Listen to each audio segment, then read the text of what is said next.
In 1907, Britain and France embraced Russia. They used honey, in a triple alliance, Britain, France, and Russia. And the honey that they used to trap Russia was that if we win the war that's coming with the Ottoman Empire, you will get Constantinople, which is what Russia wants. But they promised Russia one thing through the front door, and they took it back through the back door, like what they did to the Arabs. These are people with PhDs in deception. If they tell you that the sun is shining, don't believe them. Go outside and look up in the sky, see whether the sun is shining. When the Russian army had fought in the First World War and had suffered the most losses, the brunt of the kill were Russians, and they were now winning the war, and the Ottoman Empire was collapsing, and the Russian army is only an arm's length away from Constantinople. They don't want Russia to get Constantinople. No. So what did they do? Russian Jews organized and executed the Bolshevik Revolution, which overthrew the Russian monarchy. They killed the Tsar and the whole family, overthrew the government, and took Russia out of the war.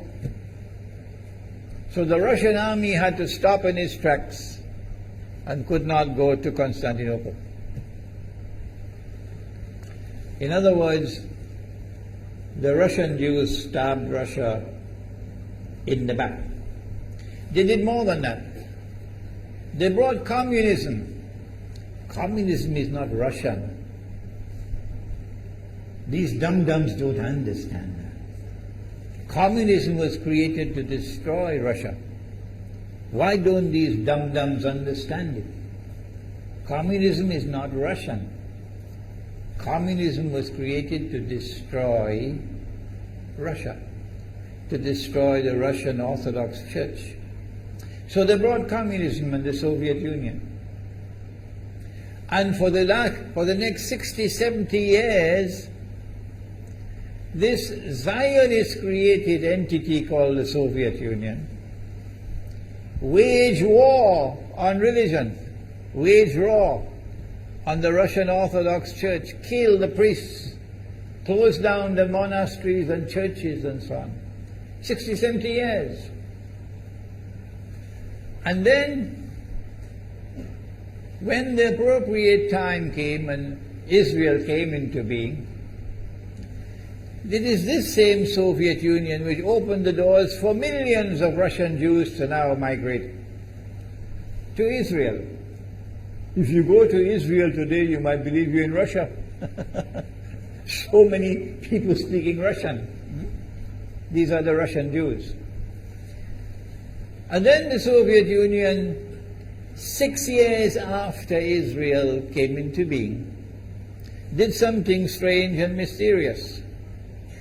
Crimea is Russian territory.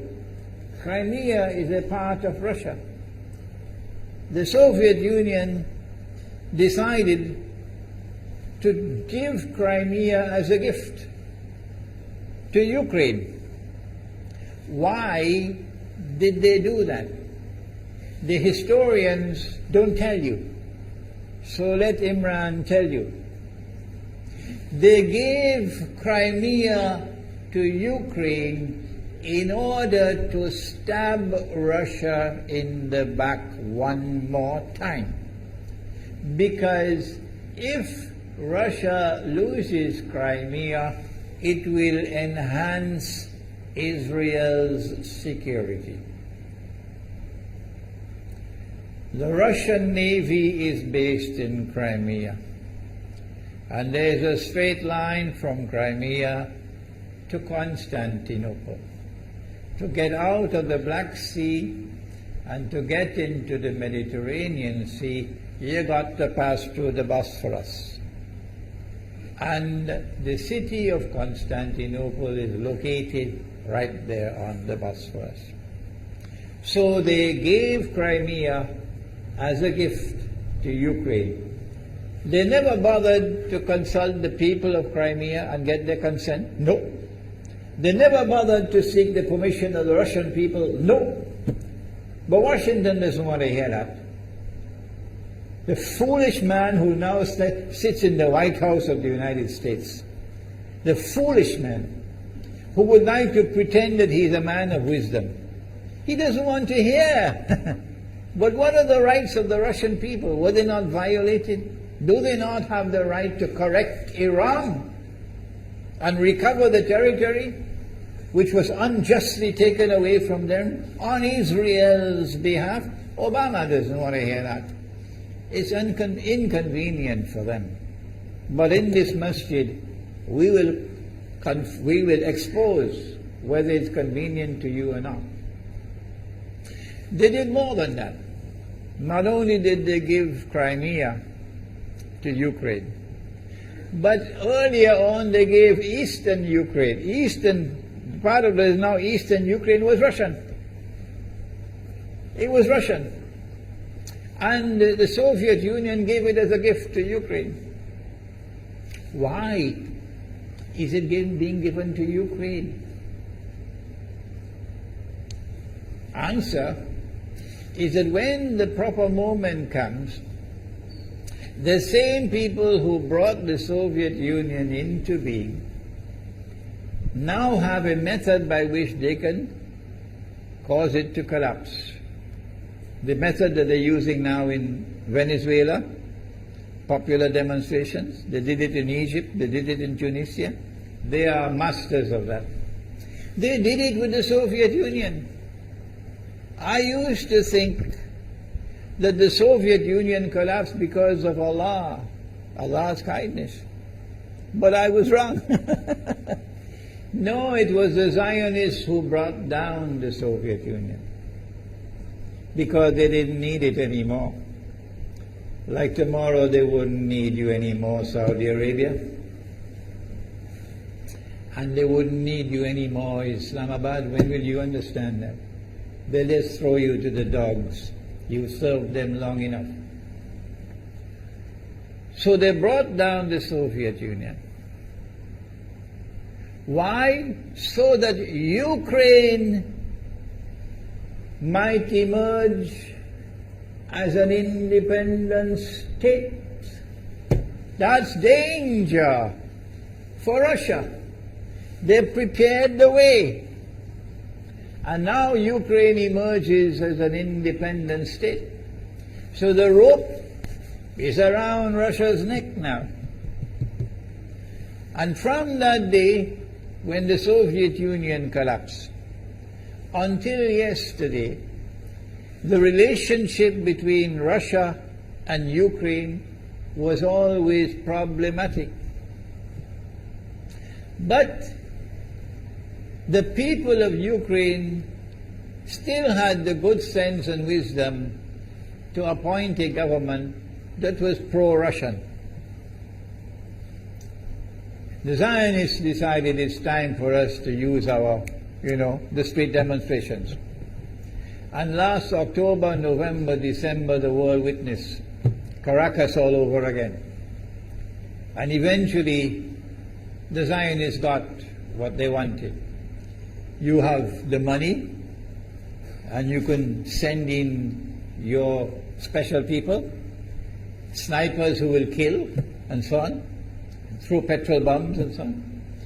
And eventually they got what they wanted. They created enough havoc. May Allah protect Malaysia from that. Ameen.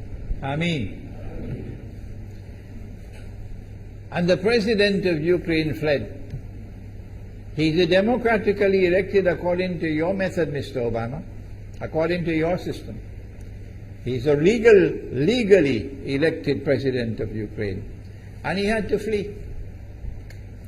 And these hypocrites in Washington and London and Paris who would like us to believe that they are honorable men. They are not. Instead of standing on the side of the legally appointed president and demanding the rule of law, they all showed their colors as hypocrites in immediately recognizing the new government in Ukraine. The new government in Ukraine is anti-Russian. That's what they wanted. That's why they brought down the Soviet Union, to bring in a Ukraine into being as an independent state, and then to eventually get an anti-Russian government in Ukraine. If by Allah's kindness Putin had not intervened and been so spectacularly successful, this is what the plan would have been. The new government in Ukraine would have joined NATO, and Russia could not stop it. And when the new government in Ukraine joined NATO, NATO will then send its armed forces into Ukraine. It could include nuclear weapons. Then Ukraine will pick a fight with Russia and decide that Russia must now vacate Crimea. Shut down your naval base. The rope is now tightened around your neck. Russia has to put its tail between its legs and withdraw its fleet, Black Sea Fleet, from Crimea. Russia is no longer a naval power. Crick crack, you finish, and Israel will celebrate. That was the master plan. But Allah planned, and Allah's plan was successful. And it is time for the Muslim world to recognize and to see, I cannot influence governments, so what can I do? Don't bother, you waste your time with governments. But the people can understand that this was Allah's plan. They planned, the enemy planned for so long, and at the last moment Allah intervened. And Putin was able to get the people of Crimea to vote in a referendum. And they voted 90-something% in favor of returning to Russia. They were a part of Russia, and they want to return to Russia. So Putin was successful in delivering to the Zionist movement the first defeat it has ever suffered, significant defeat, in the more than 100 years since the Zionist movement was established. If that is not a sign from Allah, it's time for you to wake up.